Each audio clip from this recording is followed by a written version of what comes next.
Hi, my name is Kendra, and as you can probably tell, I'm an avatar. I work for Pat and Warner, and they run Warner's tree surgery. Warner has been treating sick trees for over 50 years, and Pat has been answering the phone, talking to the customers, and lining up work, and basically doing everything else that needs to be done. Warner is making a series of videos that hopefully contain all the things he's learned about trees over the last 50 years. This is the first one. It's about the danger the ash fly poses to Afghan pine trees. If you would like to help us get the word out to other people, this would be a good time to like this video and subscribe to our channel. Thank you. Over 40 years ago, California, Arizona and New Mexico instituted a program to get rid of the ash fly, because it was so destructive to trees and commercial crops. The ash fly basically gets in anything with the leaf, and this tiny insect can completely defoliate at least 40 species of trees. The ash whitefly has a 60-day lifespan, but for 55 days it's an aphid-like creature that is too small to see with the naked eye. The adult winged insects are just barely visible. In the past, California, Arizona, and New Mexico were successful in eradicating this pest with a combination of poisoning neighborhoods, crops, and orchards, and importing the ash fly's natural predator, a very small wasp. But at this time, as far as I know, nothing is being done about them. It's hard to see the ash fly on Afghan pine trees unless you know what you're looking for. In the past, aphids would infest Afghan pine trees' leaves, and if you touched them, they would feel sticky. Well, the ash fly does the same thing. So, if your Afghan pine tree's leaves are sticky and you live in Maricopa County, Arizona, you probably have the ash fly. The difference between the ash fly and the aphids is the ash fly will turn the Afghan pine leaves white, and if you know what you're looking for, before that happens, the top leaves of the Afghan pine tree will look a little weird.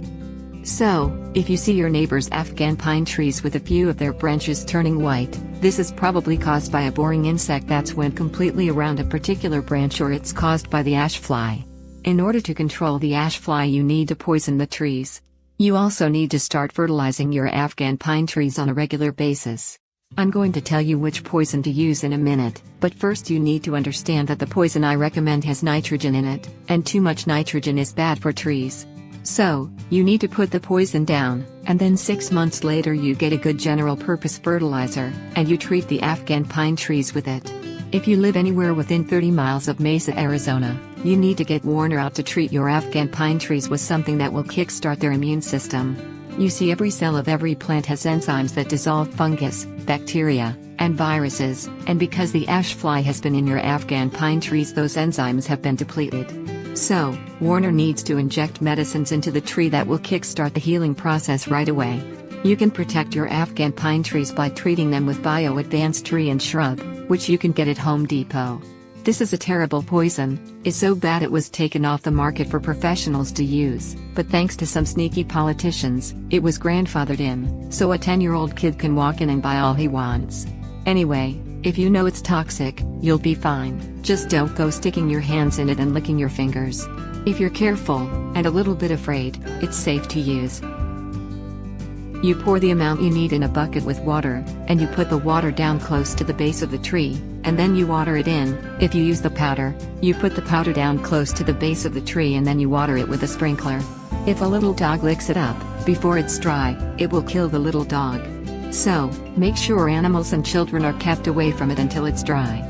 You only need to put it down once a year, and in 3 years, if you do it yearly, you will not only get rid of the ash fly, but it will also get rid of all the boring insects in an Afghan pine tree.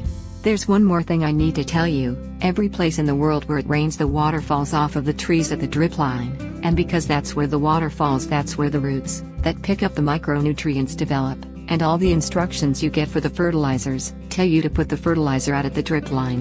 In Maricopa County, Arizona, the roots have developed where the tree has been getting water all its life, and that's where you need to put the fertilizer.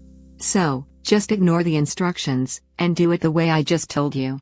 Also, while we're on the subject, our garages and sheds get 140 degrees in the summertime. This damages the fertilizer, so you need to keep the fertilizer someplace cool in the summer, and if you've got fertilizer that's been in the garage or shed in the summertime, you need to get rid of it. Well, that's about it. I hope this helps you with your Afghan pine trees. Please subscribe to this channel and hit like, and if you live within 30 miles of Mesa, Arizona and you want Warner to come out and look at your trees, just give us a call. The number is 4809698808. Thanks and goodbye. 6